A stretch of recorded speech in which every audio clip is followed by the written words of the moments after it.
Bonjour et bienvenue, professeur. Alors, la situation semble tendue dans les services et les urgences pédiatriques. On a évidemment entendu le signal d'alarme qui a été lancé en fin de semaine dernière par le collectif Inter-Hôpitaux. Professeur, nous, ce qu'on veut savoir, c'est concrètement comment ça se passe en ce moment aux urgences pédiatriques dans les hôpitaux. Bonjour. La situation est effectivement très tendue pour de nombreuses raisons. Premièrement, cette épidémie hivernale qu'on connaît depuis 40 ans semble avoir commencé plus tôt que Vous d'habitude. parlez de la Bronchiolite, voilà. Oui. Et d'autres infections virales. D'accord. Essentiellement la bronchiolite, mais d'autres enfants présentent des crises d'asthme plus sévères ou décompensent des maladies chroniques liées à des infections virales. Ça a commencé 3 semaines plus tôt, Ça a commencé 3 semaines à 1 mois plus tôt. On a l'impression que ça va plus vite aussi. Donc, c'est quasiment 15 à 20% d'augmentation d'activité dans les urgences pédiatriques sur tout le territoire, qui est la troisième spécificité. D'habitude, quelques régions sont touchées en première, puis d'autres arrivent après les vacances de Toussaint. Là, c'est Et tout là, le on monde en a même vu temps. tout le monde en même temps. Donc là, c'est un effet de surprise, mais j'ai envie de vous dire, la bronchiolite, c'est chaque année. Alors, la dernière inquiétude pour nous, c'est qu'on n'est pas du tout dans la même situation que les années précédentes. Bien avant le Covid, nous avions alerté en 2019 déjà le collectif Inter-Hôpitaux sur la situation de la pédiatrie. Et le manque de personnel est particulièrement criant, alors qu'on a quasiment 15 ou 20% d'augmentation du nombre de passages aux urgences. Donc un manque de personnel, un manque de lits. Mais concrètement, si on se met à la place des parents qui nous écoutent, si là, maintenant, actuellement, je vais dans un hôpital avec mon nourrisson, comment on est pris en charge combien de temps on met pour voir une infirmière, un docteur? Le premier problème, c'est qu'il y a des endroits où il n'y a plus d'accueil pédiatrique, mais ce n'est pas nouveau et ça ne vient pas de maintenant. C'est un vrai problème de fond qu'il va falloir régler avant qu'il y ait des catastrophes. Ensuite, les patients en urgence sont tous pris, reconnus et pris en charge au plus vite. Il n'y a pas de doute là-dessus et il ne faut pas mélanger ce qui a été dit la semaine dernière. On a entendu des mots terribles, on a entendu tri, on a eu aussi perte de chance et ça concerne quand même des enfants, des nourrissons. C'est très inquiétant tout ça, c'est pas vrai ?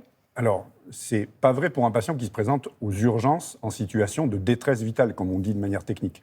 Par contre, et vous l'avez entendu sans doute, de nombreux médecins pédiatres qui s'occupent d'enfants qui ont des maladies chroniques, eux disent très clairement, mais j'ai repris avant de venir vous voir, tout ce que nous avions dit depuis maintenant 3 ans, qu'il y a des pertes de chance pour des patients qui ont des maladies chroniques. Et le fait d'avoir en plus ce surplus d'activité fait que là, nous sommes complètement à genoux et nous ne pouvons pas suivre ces enfants. Donc oui, il y a un tri de patients pour des patients chroniques qui ont besoin de bilan, de gestes, et qui sont reportés, et qui vont encore une fois être reportés avec des conséquences lourdes pour eux. Mais sur les patients aigus, non, je le répète, tous les patients sont pris en charge quand ils arrivent. Mais comment vous faites, vous, à Robert Debré? Vous transférez les patients que vous ne pouvez pas accueillir? Est-ce qu'il y a du transfert d'hôpital à hôpital, ou même ça, c'est pas possible? Alors, ça, c'est quelque chose qu'on fait tous les ans. La situation de l'Île-de-France est particulière parce qu'il y a 5 services de réanimation et de nombreux services d'urgence. La particularité cette année, c'est qu'encore plus qu'en 2019, où, si vous vous souvenez, nous avions déjà hurlé très fort sur le fait que ça ne tiendrait pas, les services de grande couronne ont des défauts de personnel paramédical, mais aussi médical, ce qui est aussi une première, qui font qu'ils ont des lits fermés. Et c'est donc toute la chaîne de soins qui est altérée, c'est-à-dire qu'on a du mal à garder les enfants dans ces services, et nous, en réanimation, qui sont les très rares patients les plus sévères, on a du mal à les faire sortir de ces services. Alors, vous parlez du personnel médical et paramédical. Apparemment, il y a beaucoup de démissions, c'est-à-dire que même ceux que vous avez du mal à les garder. Expliquez-nous pourquoi, qu'est-ce qui se passe?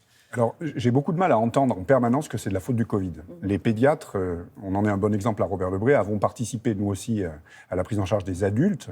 Dans le service, on a créé une deuxième réanimation pédiatrique adultes à 2 reprises en plus de la réanimation pédiatrique. Il s'avère que nos personnels restent. Donc l'argument de dire que c'est uniquement la crise Covid qui fait que les personnels s'en vont, moi, je le réfute totalement. Alors, il y a une crise de l'hôpital public majeure, on le dit depuis longtemps. Les salaires, c'est une chose, ils ont été revalorisés et je n'ai jamais entendu personne dire que 183 € sur la feuille de paye à la fin du mois, c'est dérisoire. Non, les gens disent que c'est bien. Mais la maltraitance des personnels paramédicaux, et particulièrement en pédiatrie, depuis longtemps à l'hôpital public, conduit à ce que nos collègues n'ont plus aucune perspective. Et ils quittent, mais plusieurs dans mon service, les larmes aux yeux, en disant « je sais que mon travail sera moins intéressant, je sais que je serai sans doute peut-être moins payé encore, mais par contre, je n'en peux plus de la manière dont on nous traite. » Et apparemment, les étudiants même se démobilisent. Ceux qu'on oublie sans arrêt, ce sont les administratifs. Essayez de trouver un informaticien à l'hôpital public, les personnels techniques. Actuellement, alors je connais mieux la situation de l'assistance publique, mais je sais qu'elle est valable sur tout le territoire. Là aussi, il faut arrêter de dire que c'est une histoire de professeurs parisiens. On a refait le tour, vous l'avez vu à cette conférence de presse.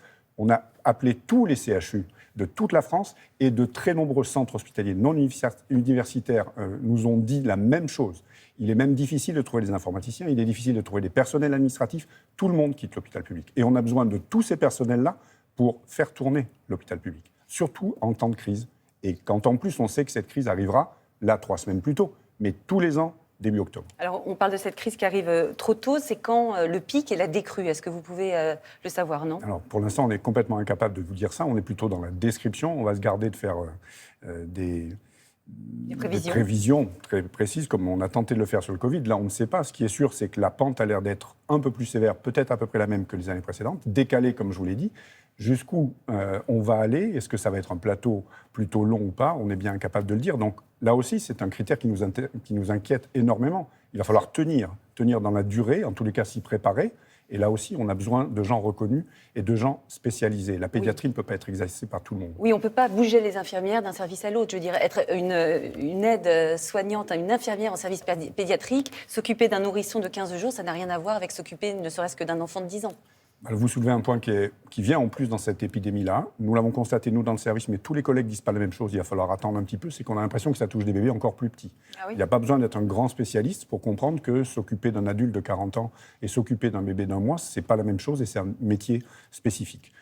Une des dernières réformes qui a été édictée au mois de septembre, c'est le forfait des urgences. Et il s'avère que plus on est petit, moins c'est cher. Donc, pour un forfait de passage d'un tout petit aux urgences, ça coûte 2 fois moins que pour un adulte et 3 fois moins que pour un vieillard. Donc, vous êtes en train de nous dire que les enfants s'en fichent? Jamais la pédiatrie n'a été reconnue. Et récemment encore, on n'a pas tenu compte des spécificités de la pédiatrie. Ce n'est sans doute pas le seul problème, mais cette crise vient sur un défaut structurel majeur de nos services et nous inquiète énormément au long terme. Je comprends. Dernière question, professeur.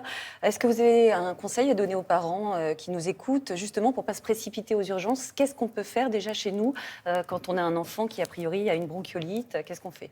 La première des choses, c'est de la reconnaître. Et ça, une maman ou même son entourage est tout à fait capable de reconnaître que son bébé tousse, son bébé a du mal à respirer, voire peut avoir du mal à manger correctement. La consultation chez le médecin généraliste et nos collègues savent très bien faire, ou un collègue pédiatre, bien évidemment, On ne se précipite pas aux urgences. Peut permettre déjà de gérer beaucoup des situations. Il n'y a que 10% de ces enfants qui nécessitent une hospitalisation, et parmi ces 10%, que 10% qui nécessitent un passage en réanimation. Donc là aussi, faudrait-il encore qu'on ait des pédiatres en ville? Et là aussi, c'est un vrai choix de société sur lequel nous alertons depuis très longtemps. Merci beaucoup, professeur Dauger. Merci.